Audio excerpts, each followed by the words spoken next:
দিয়েছে। ঠিক আছে লিখেছে, দেখ পায়েল দি ঠিক আছে লিখেছে। যে গৌতম হচ্ছে হে হাই রে। কে গৌতম দাদা ভাই লিখেছে। মনে মনে থ্যাঙ্কস দিয়ে দিয়েছি মিকিমা। মনে মনে থ্যাঙ্কস দিয়েছি।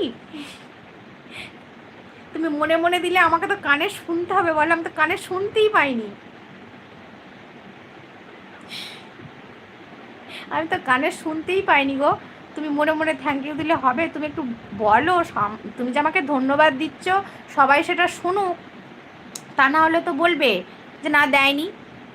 এবার থেকে দেখবে মনের হেডফোন বের হবে। পায়েল দিদিভাই দারুণ বলেছে, মনের হেডফোন হবে, হেডফোন বের হবে, ঠিকই বলেছো। পায়েল দিদি বাংলাদেশের কোন জেলায়